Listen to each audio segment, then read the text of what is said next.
Hello ladies and gentlemen, my name is Pixel and welcome back to the Sapphire Tech YouTube channel.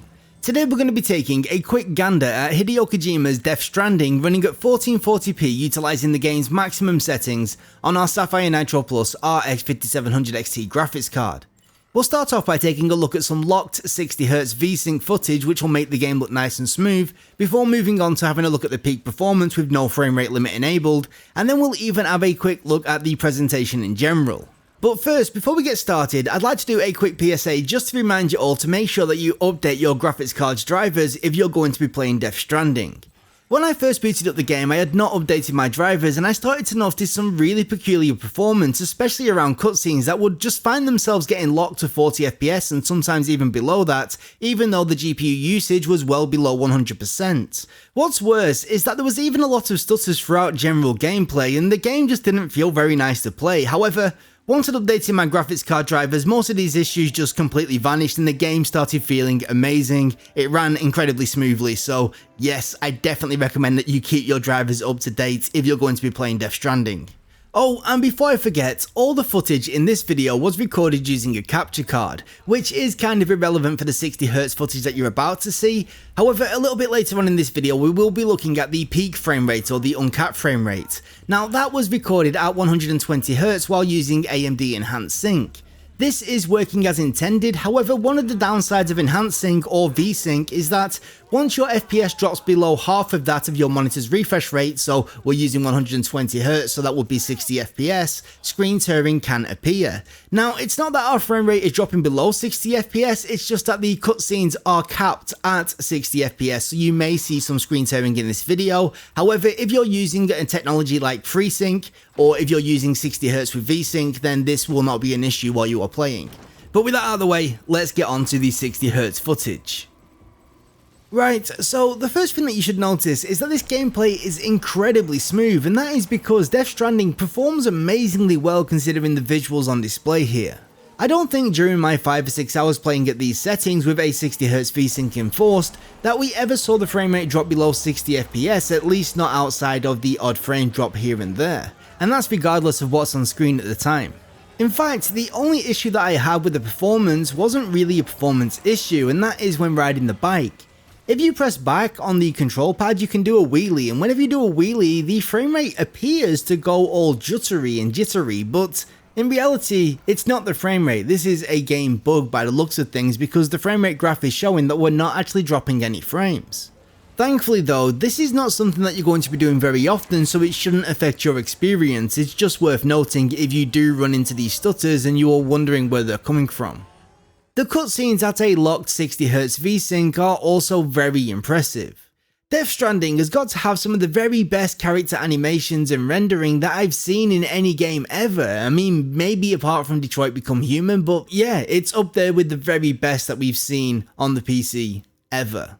Now, like I've already mentioned, the cutscenes are capped to 60fps, however the gameplay is not, so if we remove the frame cap ourselves and turn off VSync, you'll notice that our frame rate is able to easily hold between 90 and 120fps on average. And this even holds true in some of the game's most graphically intensive moments.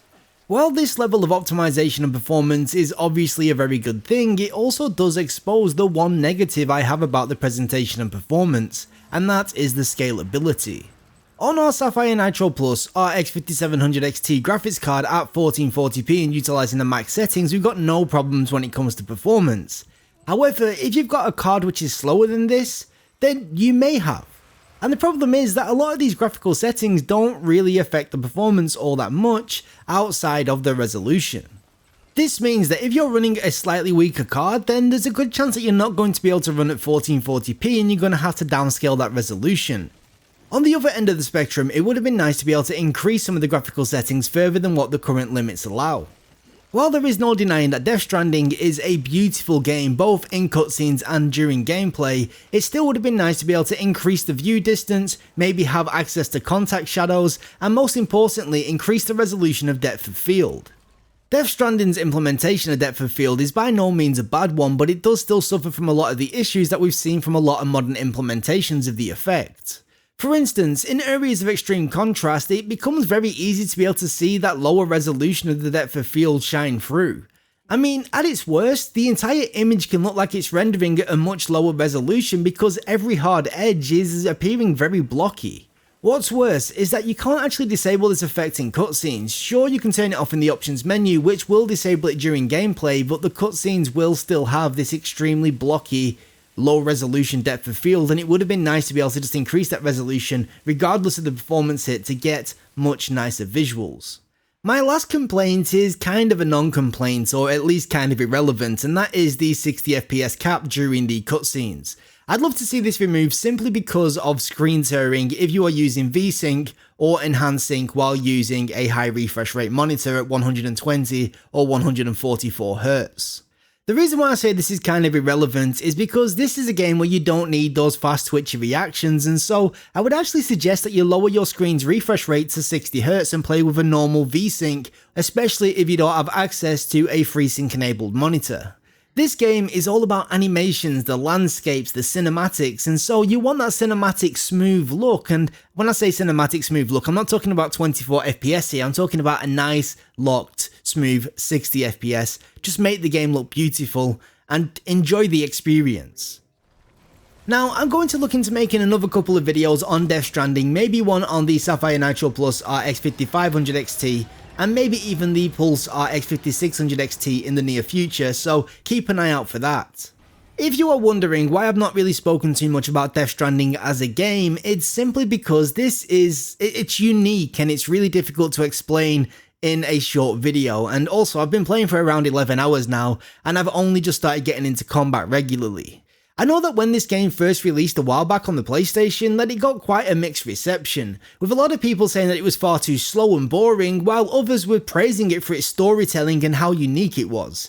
Personally, I think that I come in on the side that really enjoys this kind of game. It's just, right now, when you're trying to make videos, you're trying to rush through things, so I'm probably going to start again and redo this 11 hours of just delivering mail, just so I can really experience the story without any distractions. But so far, I have to admit, I kind of really like it.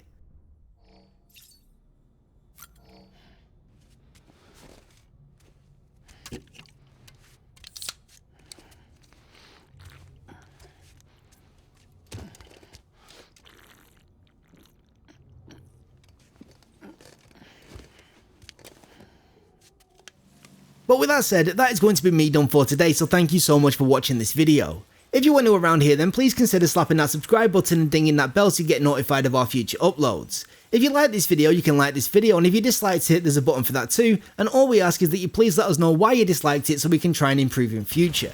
If you've got any questions, suggestions or feedback, please leave it down in the comment section down below and I will try and get back to you. But once again, from myself and everybody here at the Sapphire Tech YouTube channel, thank you so much for watching this video, and until next time, we'll catch you later. Bye bye.